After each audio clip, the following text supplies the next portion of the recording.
Hey everybody, I'm Natasha Kirchuk, and thanks for joining us for ILTV's weekly program, One-on-One with Alan Dershowitz. We want to give you, our viewers, a chance to have your questions answered by Professor Dershowitz, one of America's greatest legal minds. He's a leading expert on criminal and constitutional law, civil liberties, and the Arab-Israeli conflict. Hi, Professor Dershowitz. Hi, how are you? Thanks for joining us. It's been a hectic week, so let's begin. The United States, as you know, has recently witnessed a shocking display of violence in Charlottesville, Virginia, that is clearly rooted in racism and anti-Semitism. Thousands of white nationalist protesters flocked to the sleepy college town to protest a decision to remove the statue of Confederate General Robert E. Lee from one of the city's parks. The results? Well, just check your local headlines. 3 people were killed in the riots. Young Heather Heyer, who was run down by a 20-year-old white supremacist that smashed his car into the peaceful counter-protest she was taking part in. 2 helicopter pilots were also killed when their aircraft crashed as they were attempting to calm the violence. We went straight to the site of the violence and we spoke with Jeremiah Roseman, a PhD student in political science and foreign affairs at the University of Virginia. So let's hear what's on his mind. My name is Jeremiah Roseman, and I'm a graduate student at the University of Virginia. I'm also a veteran of Golani 51, Mahzor Merz Sheva Kavod. I would like to ask you, I witnessed the shocking display of neo-Nazis marching through the street in Charlottesville chanting blood and soil. I've also witnessed some pretty shocking displays, not personally at the University of Virginia, but on other campuses, and it certainly exists, of Jewish students who happen to be staunchly pro-Israel experiencing some pretty vitriolic hatred and even assault as well. So what I wanted to ask you is, do you think we Jews in the diaspora face more of a threat from the rise of the alt-right or from anti-Semitism on the left that sometimes masquerades as progressivism, in your opinion? Thank you. That's a great question and a very difficult one that requires very much of a nuanced answer. First of all, what we saw in Virginia is a microcosm of what's happening all over the world today. We're seeing the rise of the extreme anti-Semitic right. We're seeing it in Hungary. We're seeing it in Austria. We're seeing it in many, many parts of the world. And now it has come to America. Look, it's always been in America. We've always had neo-Nazis, the Ku Klux Klan, and haters. David Duke got significant numbers of votes over the years in Louisiana without disguising his bigotry, his anti-Semitism, his anti-Black attitudes. But what's different now is that these extremists are claiming to speak in the name of the new administration and of President Trump. I don't believe that President Trump is an anti-Semite. I don't believe he supports any of this. He's condemned it. But many of them speak in his name. And for that reason, President Trump has a special obligation to distance himself from those who speak in his name. The hard left doesn't speak in his name. So although it's appropriate for him to condemn the violence that comes from the hard left, he has a special obligation to condemn the violence that comes from people who purport to speak in his name. David Duke was a prominent supporter of Donald Trump's election. Donald Trump doesn't support David Duke, but he has a special obligation to distance himself. You asked the very hard question, which poses a greater danger? I think the hard, violent right poses a greater danger to America in general because it represents the potential of real violence. But I do think that from a Jewish point of view and from a pro-Israel point of view, the extreme hard left actually poses a very, very significant danger because it appeals to college students. Today, no college student supports the alt-right. No college student would participate, or certainly no reasonable college student would today participate in the kinds of demonstrations we saw from the right. The right is having little or no influence on our future leaders. Whereas the hard left, which sometimes does invoke anti-Semitic tropes and certainly uses anti-Zionism as a cover for anti-Semitism, is having an enormous influence on college campuses. We've seen polls recently that show that support for Israel has gone down dramatically in the last 15 or 20 years, that support for anti-Israel groups has gone up substantially in the last years. So there are dangers on all sides. I don't want to create a moral equivalency at all.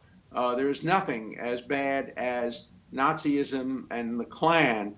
But while we unequivocally condemn the Nazis and the Klan, we must not make heroes out of all of those who oppose Nazism and the Klan, because some of those who oppose Nazism and the Klan have their own problems of anti-Semitism.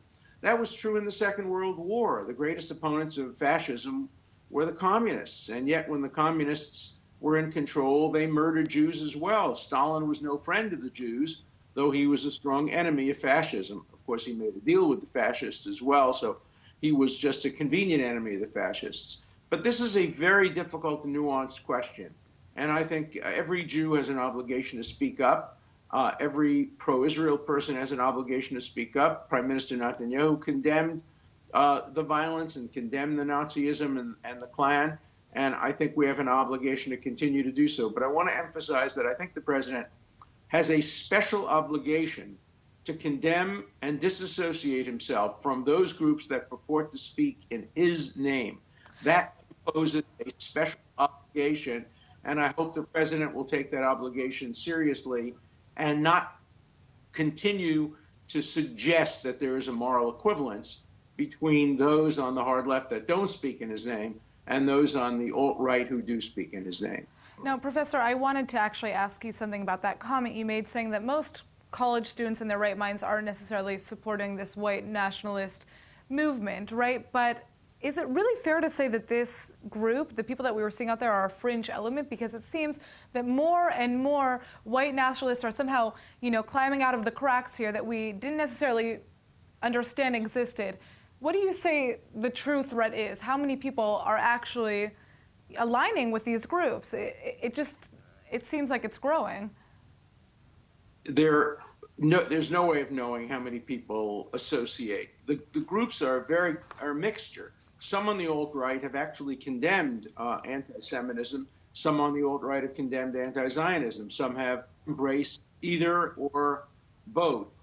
What we're seeing with the growth of the internet and the connectivity that it brings, we're seeing many, many more of these kind of anti-Semitic thugs crawling out from under rocks and publicly identifying themselves. But I stand by my position that they're not having an influence today on our future leaders, on the elite, on the media.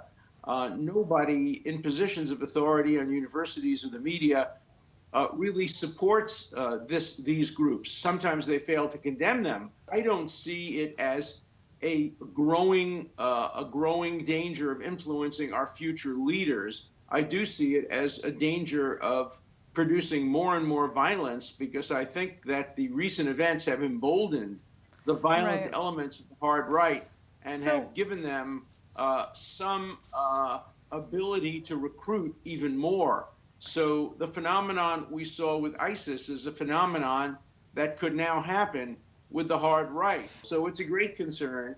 We have to focus on it. It's a high priority, and I wish the president would do more. I think because they invoke his name, he has a special obligation to continue to do it even more forcefully. Well, speaking of the way in which the American government reacted to this entire situation, what is your take on how President Donald Trump initially reacted and how he has continued to respond? I mean, it's been very controversial what's happening here, and he kind of made a statement finally condemning Nazism, and then he went back to saying both sides were wrong. What is your take on this? Well, I think he made a mistake by not condemning it immediately on the day it occurred and not singling out those who provoked the violence, namely the neo-Nazis, the Klan, the alt-right, the people who came to do violence. I think that should have been done more quickly, and I don't think you create a moral equivalence. Look, you can point out that there is some on the hard left that do promote violence and do encourage fighting fire with fire. That's a fair point. But to suggest a moral equivalence in this context of what happened in the past week, particularly with a young man running down protesters who are exercising their First Amendment right, there is a First Amendment right to be a racist. There is a First Amendment right to be a counter and anti-racist. There is no First Amendment right to get into a car and use that car as a weapon. What I want to know is, was this something that was orchestrated, or was this just a result of, you know, Trump's penchant for bypassing staff and kind of saying what was on his mind, tweeting immediately based on how he's feeling in the moment? It's impossible to know what's in the mind of our president. He tweets what he thinks. He decides when to tweet. He could have tweeted more quickly and more forcefully when this violence occurred. It's impossible to know whether he's making a tactical decision to avoid alienating some elements of his base. That would be a terrible miscalculation. Those so-called fringe elements. And a calculation that wouldn't be moral, or whether this is something he actually believes because he knows that there are people on the hard left who don't speak in his name, but who also encourage violence. Now, Professor, we have another student, a graduate of the University of Virginia, who also has a question for you. But her question is something that has more to do with how American law views the violence that we've just witnessed in Charlottesville. My name is Christina Gustafson, and I graduated from UVA in 2010. My question for Alan Dershowitz is, how does the law define an act of terrorism? And why or why not do you think the driver's actions constitute such an act? It's a great question and a very difficult one. Defining terrorism is not an easy task, and laws that try to distinguish between acts of terrorism and other acts of violence have never really been able to sharply make that distinction in close cases. It's obvious in some cases when a person straps on a bomb and walks into a restaurant and blows himself up and leaves a video saying he was doing it for a cause. Of course, that's an act of terrorism. But when a driver drives into a crowd, it could be an act of psychosis, it could be an act of revenge, it could be an act of terrorism, and it's not clear. The law doesn't have very particularized criteria for what distinguishes an act of terrorism from another act of violence. And it's not easy to construct criteria that make a sharp line distinction. I think historically an act of terrorism is one that's intended to influence policy through violence rather than an act which simply has as its goal a violent outcome. But having said that, I don't think the distinction is a sharp one, and perhaps not too much should turn on that distinction. An act of violence should be punished, whether it's an act of terrorism or an act of personal revenge or an act that grows out of hatred of a different nature. So although the question is a difficult one, I'm not sure how important the answer is. It may determine the sentence, and if it determines the sentence, then the burden of proof has to be heavily on the government to demonstrate that it was an act of terrorism requiring an enhanced sentence. But it's not an easy question. All right, now, Professor Dershowitz, we have a very special guest who is about to come into the studio, but first we have one more question for you. Try to keep it short so we have time for him. Going back to President Trump, we understand that your newest book, Trumped Up, is just being released. Can you tell us a little bit about it? Yeah, my new book is an ebook, and it's available on Amazon, and it's called Trumped Up: Why the Criminalization of Political Differences Endangers Democracy. It's primarily about the efforts to try to undo the American election by either impeaching or indicting President Trump for political differences that don't rise to the level of crime.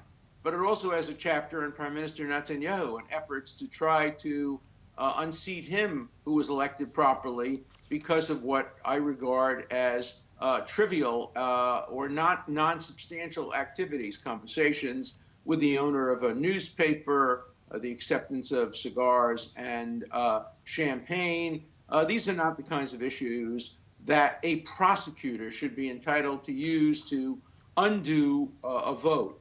And so my book is a book that is not a book that supports any particular candidate or opposes any particular candidate. I would have written the same book, perhaps with a different title, had Hillary Clinton been elected president, and had there been efforts to unseat her by making crimes out of misjudgments and miscalculations involving her use of private emails. I would have written the same book. It wouldn't have had as catchy a title as Trumped Up, but it would have made the same point, because I've been making this point for many, many years. I started making it when Yitzhak Rabin was thrown out of office because his wife had a relatively small bank account in the United States. I've made the point about many, many, many other politicians.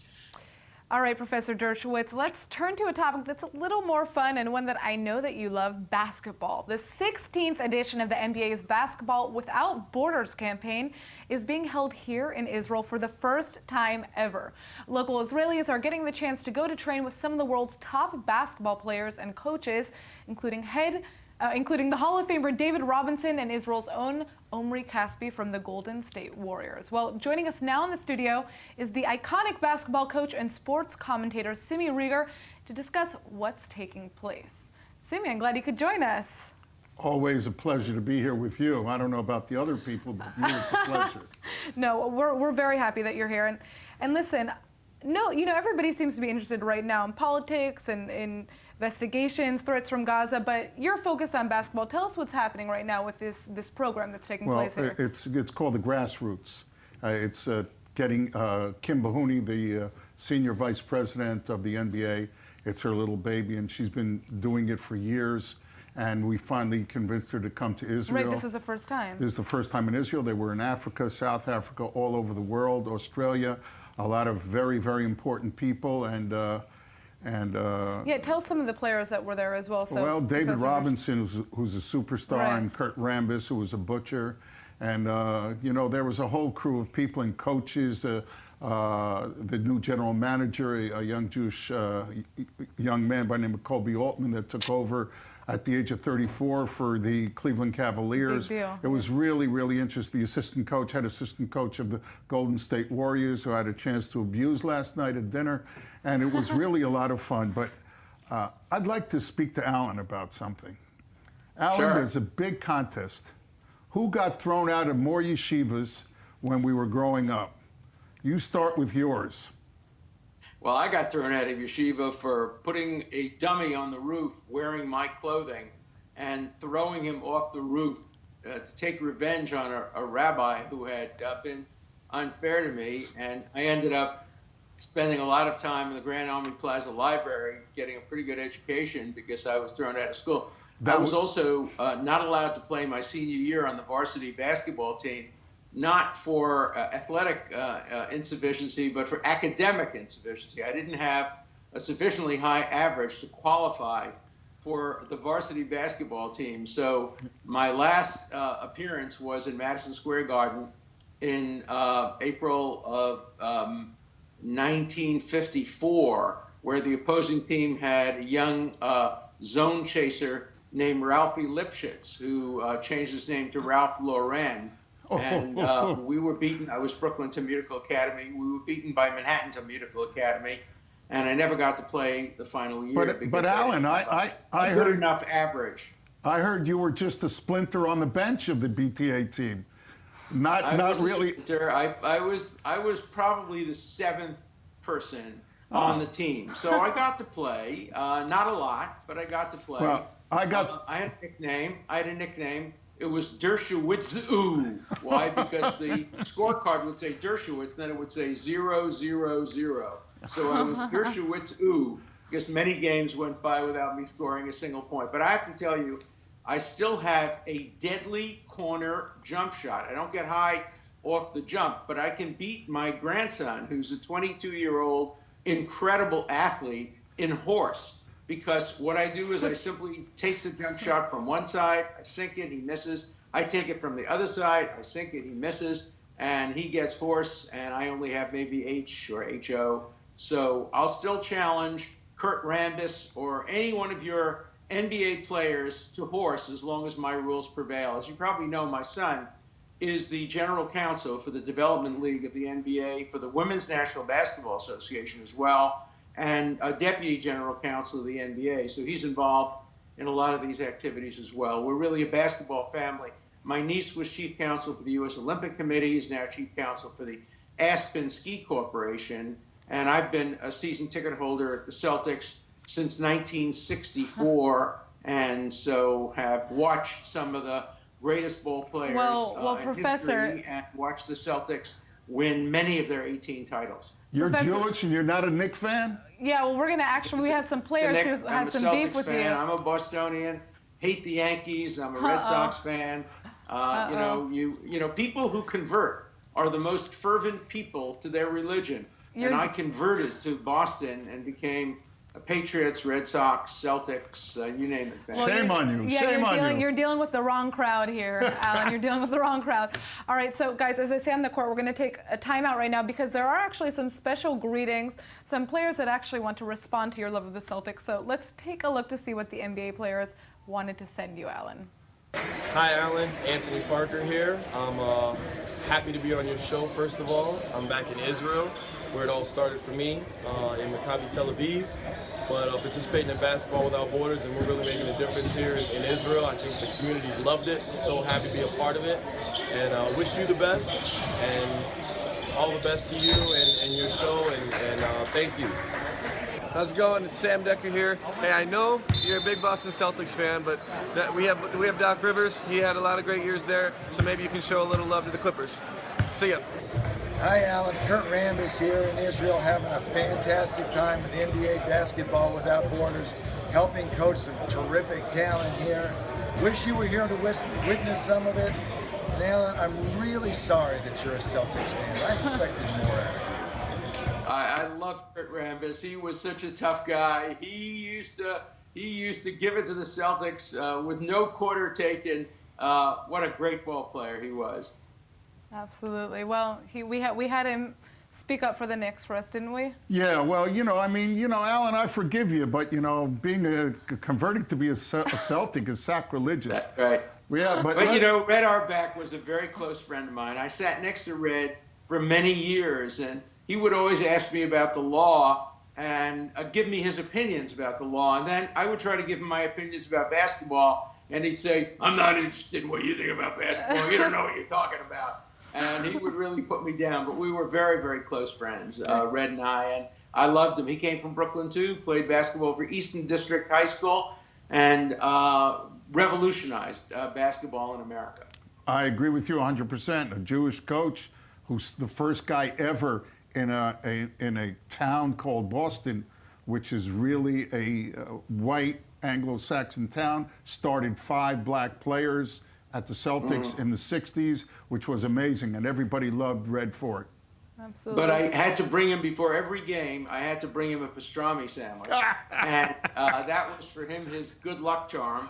And I would bring him the pastrami sandwich. We would eat in his office and schmooze, and occasionally Bob Cousy would walk in, John Havlicek would walk in, and we had great times together. All right, guys. Well, unfortunately, that's all the time that we have for today. We could go on about this all day, I think. But thank you so much for your time, Professor Dershowitz. And I would love to thank our guest, Simi. Thank you so much for joining us. If you would like Professor Dershowitz to answer your questions, go to our Facebook page and submit them. We'll see you again next week.